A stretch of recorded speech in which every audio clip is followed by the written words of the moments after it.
When you have an accident that is that bad, it's one of those things you just don't ever forget. I was young, I was 31 years old, and I was a widow. An important thing for people that were involved to know that, you know, it's something we don't forget.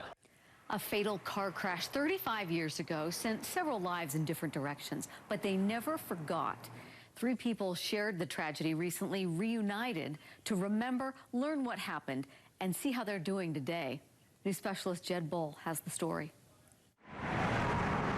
It was June 11th, 1985. Yeah. Quintin Hess III hasn't exactly been waiting for this reunion for 35 years, but he's thought about it most of his life. A copy of the news article. Quinn, now 37, is the same age his father was when he died in this 2-car crash on Riverdale Road. Pulled out the news article and was reading through it. And decided it was time to meet the man who saved his life when he was 21 months old. He was the first on the scene and pulled me out of the car, and you know, it's been 35 years since we saw each other. Quinn tracked down former Riverdale Police Sergeant Glenn Peterson on social media.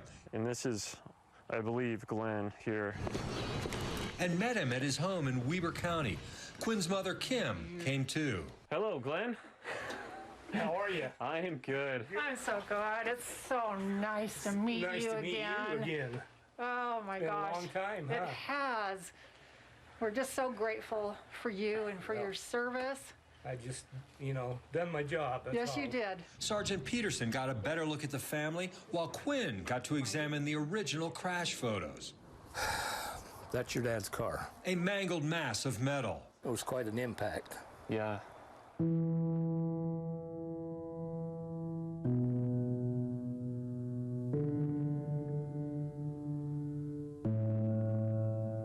June 11th, 1985, Quintin Hess Jr. turned onto Riverdale Road east of I-84 with his 2 young boys on board, 4-year-old Nathan and 21-month-old Quinn. A speeding car slammed into the driver's side of their family sedan. We estimated when they hit the Hess vehicle, they was probably doing between 60 and 80 miles an hour and T-boned them. Peterson and his partner were 4 blocks away when they got the call. It was probably one of the worst traffic accidents that I had ever seen, and the destruction was what was really amazing. The memories still stir deep emotion. I had a child about his age at the time, so... When they arrived, Peterson spotted little Quinn tucked under the dashboard. The toddler was not breathing. So I immediately said a prayer and was hoping that the CPR I was doing was going to work. Soon, Quinn was breathing, but they could not save his father or Nathan. That's when Kim arrived to discover the family had been torn apart. And there was an ambulance open and there was a man laying there. And at the time, I didn't realize that was my husband, but he had died on the scene. The Hess family had been on a 2-car errand. This photo, taken weeks before the crash, their youngest daughter wanted to ride with her mother.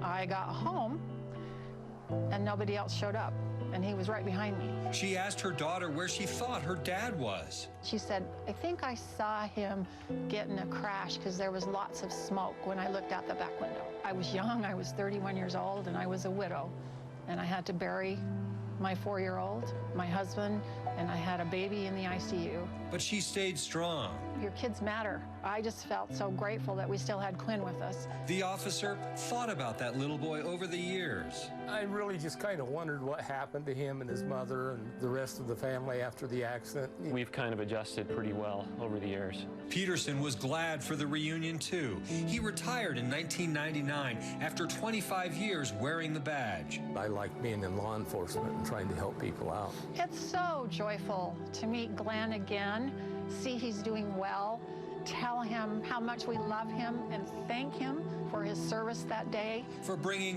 her baby boy back to life. He pulled that little baby out of the car and started his heart again. It means the world to me. I mean, I love my son more than I can say, and he wouldn't be here without Glenn. Jed Bowell, KSL 5 News.